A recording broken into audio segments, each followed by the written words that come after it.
Unlike the last cemetery Saturday, this lost cemetery isn't totally lost and unknown. There's paperwork and a name. Today we're going to talk about the Old Oxmoor Cemetery on Cemetery Saturdays.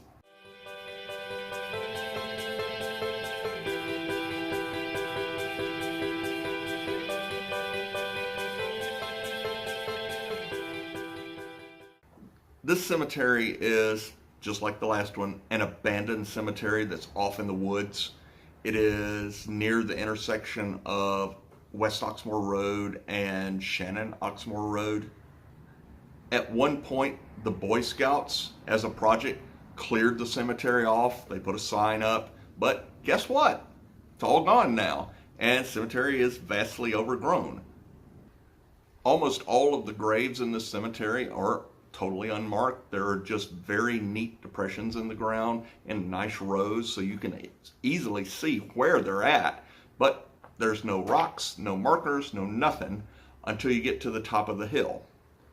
When you get to the top of the hill, there is a series of markers, and unfortunately some of the earlier photographs that are taken of this cemetery show markers that are either not there anymore or they've been buried by vegetation and time.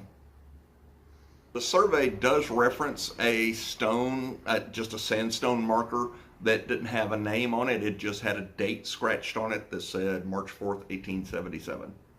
That I could not find. It is just lost in the vegetation apparently. Down when you first enter the cemetery are all these unmarked graves that are unfortunately most likely the poor people, the African Americans, the slaves that are apparently buried here. While at the top of the hill, that's where you have the people that had influence and money. And there are many up there that have enclosures or used to have enclosures in a couple of cases, because I did find one grave fence enclosure that had been ripped out of the ground and thrown up against a tree. Now, very likely a tree fell on it and knocked it over and someone just leaned it against a tree, but you never know. There is one that is a just sturdy iron fence enclosing a single grave that a tree fell on, and it's dented, but it is so well constructed that it is still there. There is at least one Confederate veteran, Isaac Veach, who I have not been able to find his gravestone. Most likely it's either been stolen or it's knocked over and buried in all the vegetation, and it may or may not ever be actually recovered. The relevant thing is that he was a Confederate veteran that actually deserted, and then he came back and fought the duration of the rest of the war, and his widow spent 20 years trying to get his pension, and it was denied because he was a deserter. And then, of course, all of his records were lost in a hurricane in North Carolina many years ago. There are some little low brick enclosures that are obviously enclosing graves, which some are marked, some are not. Most of them have just like a little stone. A couple of them have like children's stones with lambs on them showing that they died young and innocent. And I'll have to do a whole video on cemetery symbology at some point.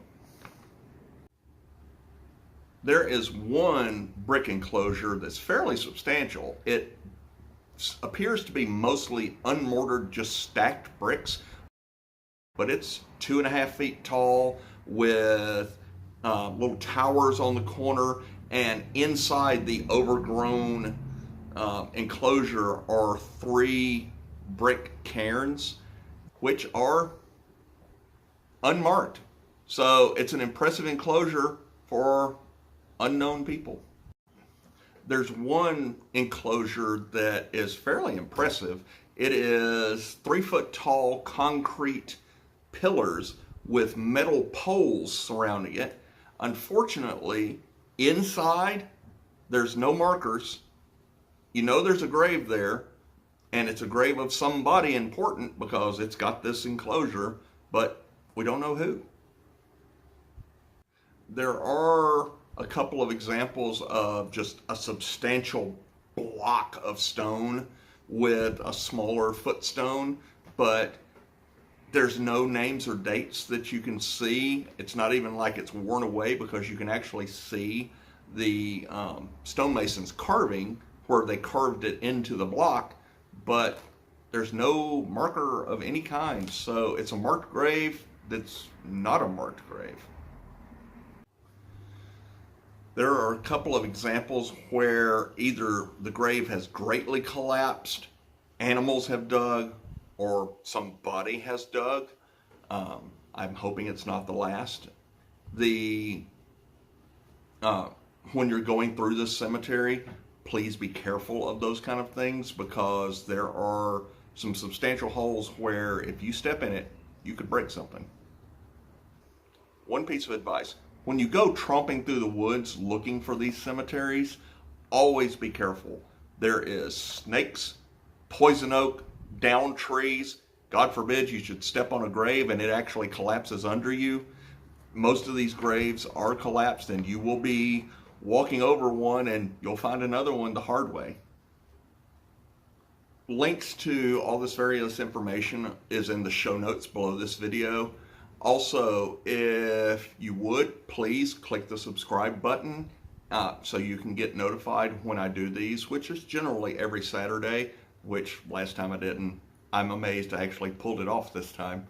And click the little bell so it just lets you know every time I do a video.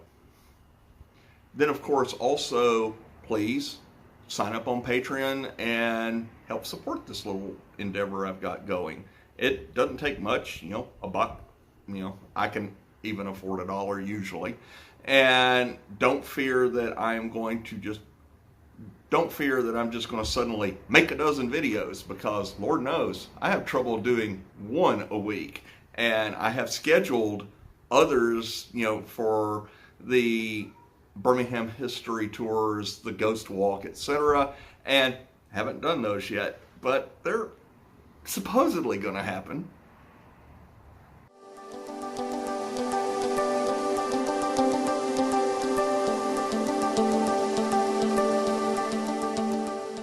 Over 300 unmarked graves here, and it's the cat.